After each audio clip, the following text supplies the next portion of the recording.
Welcome back to my channel. இன்னைக்கு இந்த வீடியோவில் ஆலிவர் கோல்ட்ஸ்மித்தோடைய A City Nice Piece essay பற்றி பார்க்கலாம்.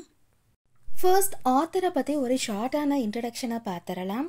ஆலிவர் கோல்ட்ஸ்மித் இவர் ஒரு poet, dramatist, essayist and novelist. English லிட்ரேச்சரில் இவருடைய பங்களிப்பு ரொம்ப அதிகமாகவே இருந்திருக்கு.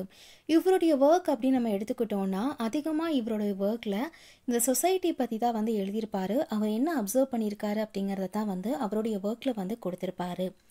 A City Nice Piece இது ஒரு ஷார்ட் எஸ்ஸே. நைட் டைமில் ஒரு 2 மணிக்கு அவர் அந்த ஸ்ட்ரீட்டில் நடந்து போயிட்டுருக்காரு. அவர் அந்த டைமில் என்ன பார்க்குறாரு, என்ன அப்சர்வ் பண்ணுறாரு, அந்த இடத்துல வந்து அந்த ஸ்ட்ரீட்டில் வந்து என்னென்ன விஷயங்கள்லாம் வந்து நடக்குது அப்படிங்கிறத தான் வந்து இந்த எஸ்ஸேயில் வந்து கொடுத்துருக்காரு. கோல்ட்ஸ்மித் என்ன டிசைட் பண்ணுறாருன்னா, நைட்டு ஒரு 2 மணி இருக்கும். அந்த டைமில் தனியாக ஸ்ட்ரீட்டில் வந்து நடந்து போகணும் அப்படின்னு வந்து ஒரு வாக் மாதிரி போகணும்னு நினைக்கிறாரு. அப்போ அந்த டைமில் வாட்ச்மேன்லாம் இருப்பாங்க இல்லையா, அவங்க எல்லாருமே வந்து நல்லா அசந்து தூங்கிடுறாங்க. நாள் முழுக்க நல்லா வேலை செஞ்சவங்க, உழைச்சி முடித்தவங்க எல்லாருமே வந்து நல்லா அசந்து தூங்கிடுறாங்க. யார் யாரெல்லாம் முழிச்சிருக்காங்கன்னா, பீப்புள் வந்து யார் யாரெல்லாம் ரொம்ப வந்து கில்ட்டியாக வந்து ஃபீல் பண்ணுறவங்க, அப்புறம் குடிகாரர்கள், கொள்ளைக்காரருங்க, அப்புறம் வந்து யார் வந்து சூசைட் பண்ணிக்கணும்னு நினைக்கிறாங்க இல்லையா, அந்த மாதிரி இருக்கிற மக்கள் மட்டும்தான் அந்த டைமில் வந்து முழிச்சிருக்காங்க. இது எல்லாத்தையுமே அப்சர்வ் பண்ணிவிட்டு அவர் என்ன நினைக்கிறாருன்னா, நம்ம ஸ்ட்ரீட்டில் வந்து நம்ம வந்து நடந்து போகலாம் அப்படின்னு சொல்லிட்டு டிசைட் பண்ணுறாரு. அப்போ அந்த ஸ்ட்ரீட் முழுக்க வந்து யாருமே இல்லை, விரிச்சோடி இருக்குது. எந்த ஒரு மனுஷங்களும் வந்து அந்த இடத்துல இல்லை.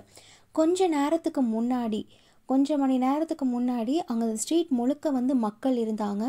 அங்கே இருக்கிற மக்கள் மேலே வந்து ஒவ்வொருத்தரும் வந்து ப்ரௌடாக வந்து ஃபீல் பண்ணாங்க, ரொம்ப பெருமையாக வந்து நினச்சிட்டு இருந்தாங்க. ஆனால் இப்போ 2 மணி ஆகுது, அந்த இடத்துல எந்த ஒரு மக்களும் கிடையாது, எந்த ஒரு பெருமையும் அந்த இடத்துல இல்லை. அந்த டைமில் நாயோட குலைக்கிற சவுண்டும் அப்புறம் அங்கே இருக்கிற கடிகாரத்தோட சவுண்டு மட்டும்தான் கேட்குது. அங்கே இருக்கிற மனுஷங்களோட எந்த ஒரு சவுண்டும் கேட்கல. அங்கே எல்லாமே வந்து சைலண்ட்டாக வந்து இருக்குது. இந்த இடத்துல மனுஷங்களுடைய அந்த பெருமையை கிண்டல் பண்ணுற விதமாக தான் வந்து இந்த இடத்துல சொல்லியிருப்பாரு. இந்த இடத்துல கோல்ட்ஸ்மித் எதை பற்றி யோசிக்கிறாருன்னா, எதிர்காலத்தில் ட்ராவல் பண்ணுற அந்த மக்கள் யாராவது இந்த இடத்துக்கு வந்தாங்கன்னா, இந்த எம்டி சிட்டிக்கு வந்து பார்த்தாங்கன்னா அவங்க என்ன நினைப்பாங்க. இந்த இடத்துல ஒன்றுமே கிடையாது. இந்த எம்டி சிட்டியில் இந்த சிட்டி முழுக்க வந்து வெறிச்சோடி இருக்குது. அவங்க வேற எங்கே வந்து ட்ராவல் பண்ணலான்னா, எங்கே வந்து செடிகள்லாம் வந்து நல்லா வந்து வளர்ந்துருக்கோ அந்த இடத்துல வந்து ட்ராவல் பண்ணலாம். இங்கே சர்ச்சஸ்லாம் வந்து நிறையா இருக்குது. அந்த மாதிரி பிளேசஸ் எல்லாம் வந்து விசிட் பண்ணலாம். இந்த அதிகமாக இங்கே என்ன இருக்குதுன்னா, ரெப்டைல்ஸ் வந்து அதிகமாக வந்து நம்ம வந்து டெம்பிள்ஸில் பார்க்கலாம், தேட்டர்ஸில் வந்து பார்க்கலாம். பட் இங்கே ஒன்றுமே கிடையாது. இந்த பிளேஸ் முழுக்க வந்து ஒரு ரொம்ப அமைதியாக இருக்குது. ஃபுல்லாக வந்து எம்டியாகவே வந்து இருக்குது. அந்த மாதிரி இடத்துல ரொம்ப வந்து பணக்காரவங்க, இன்ஃப்ளூயன்ஷியல் பீப்புளெலாம் வந்து இறந்து போகலாம். ஹியூமன் பீயிங்ஸ் வந்து யார் யாரெல்லாம் ரொம்ப வந்து பெருமையாக வந்து ஃபீல் பண்ணுறாங்களோ அவங்கக்கிட்ட வந்து எதுவுமே வந்து இல்லாமல் போகலாம். கோல்ட்ஸ்மித் இப்போ வெளியே வந்திருக்கும் போது அந்த டைம் வந்து 2 மணி அளவு இருக்கும். அந்த டைமில் வந்து ஒரு சில பேரை மட்டும் அந்த இடத்துல வந்து பார்க்குறாரு. அவங்கெல்லாம் யார் அப்படின்னா, அந்த நைட் டைமில் மட்டுமே வந்து வெளியே வரவங்க. அவங்களுடைய முகத்தில் வந்து மாஸ்க் வந்து போட்டிருப்பாங்க அப்படின்னு சொல்கிறாரு. ஏன்னா நாள் முழுக்க வந்து அவங்க தன்னைத்தானே வந்து ஹைட் பண்ணிக்கிறாங்க, எங்கேயோ வந்து மறைஞ்சு வந்து வாழ்கிறாங்க. அப்படிப்பட்டவங்க யார் அப்படின்னா, ஒன்று அவங்க ஸ்ட்ரேஞ்சர்ஸாக இருக்கலாம், இல்லை வந்து அவங்களுக்குன்னு ஒரு பிளேஸ் இல்லாமல் ஒரு இடத்துலேருந்து இன்னொரு இடத்துக்கு போகிற வாண்டர்ஸாக இருக்கலாம், யாருமே இல்லாத ஆர்ஃபன் பீப்புளாக வந்து இருக்கலாம், அவங்களுக்குன்னு இருக்கிறதுக்கு இடம் இல்லாமல் தங்குறதுக்கு வீடு இல்லாமல் இருக்கிறவங்களா இருக்கலாம், அவங்க இந்த ஸ்ட்ரீட்டில் தான் வந்து தங்குறவங்களாம் இருக்கலாம். அவங்கெல்லாம் எங்கே தங்குவாங்கன்னா, அதிகமாக பணக்காரங்க இருக்கிற இடத்துல இருக்கிற முன்னாடி, அவங்க வீட்டுக்கு முன்னாடி வந்து அவங்க தங்குறவங்கலாம் இருக்கலாம்.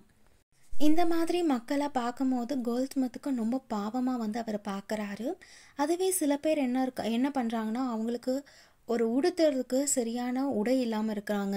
நிறைய பேர்த்துக்கு வந்து நிறைய டிசீஸ் வந்து ஏற்பட்டுருக்கு. அதுவும் சில விமென் வந்து என்ன ஆகுறாங்கன்னா, ப்ராஸ்டிடியூட்டாக வந்து மாறியிருக்காங்க.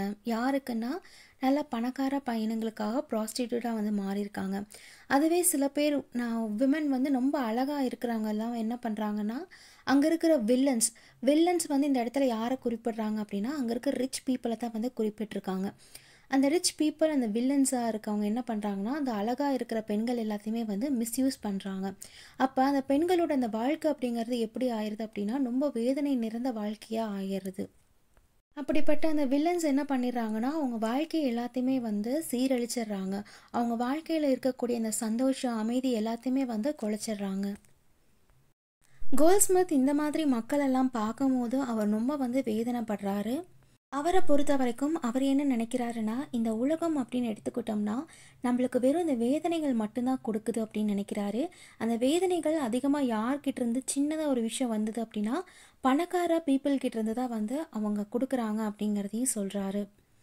யாருக்கிட்ட அதிகமான பவர் இருக்கோ அந்த மனுஷங்க என்ன பண்ணிடுறாங்க அவங்களுடைய அந்த வாழ்க்கையவே வந்து அழிச்சிடுறாங்க. இந்த இடத்துல யாருமே இல்லாதவங்க இருக்காங்க இல்லையா, எதுவுமே இல்லாத அந்த புவர் பீப்புள் மட்டும்தான் இந்த இடத்துல வந்து அழுதுகிட்டே இருக்காங்க. அவங்களோட வாழ்க்கை முழுக்க மட்டும்தான் வந்து பெயின் மட்டுமே இருக்குது. சட்டம்னு எடுத்துக்கிட்டோம்னா அது வந்து புவர் பீப்புளை பொறுத்த வரைக்கும் அது ஒரு எனிமின்னே சொல்கிறாரு. சட்டம் அதிகமாக லாபம் யாருக்கு கொடுக்குது அப்படின்னா அங்கே இருக்கிற ரிச்சான ஒரு பீப்புளுக்கு மட்டும்தான் லாபகரமாக இருக்குது. கோல்ட்ஸ்மித் இதை பார்த்தனுமே ரொம்ப ஃபீல் பண்ணுறாரு. அது மட்டும் இல்லாமல் இந்த மாதிரியான மக்கள்கிட்ட தான் வந்து அதிகமான வழிகள் வந்து இருக்குது அப்படின்னு நினைக்கிறாரு. இந்த மாதிரியான மக்கள்கிட்ட நம்மளால் முடிஞ்ச ஒரு உதவி வந்து நம்மளால் பண்ண முடியலேன்னு நினச்சி அவர் ரொம்ப வந்து ஃபீல் பண்ணுறாரு. அந்த கஷ்டத்தை அனுபவிக்கிறவங்களோட இவர் வந்து எந்த ஒரு ஹெல்ப்பும் பண்ண முடியலங்கிற அந்த ஃபீலிங் வந்து அதிகமாகவே வந்து இவர்கிட்ட இருக்குது. இது ஒரு ஷார்ட் எஸ்ஸே. இதோட இந்த எக்ஸ்ப்ளனேஷன் முடியுது. That's it friends. Thank you for listening.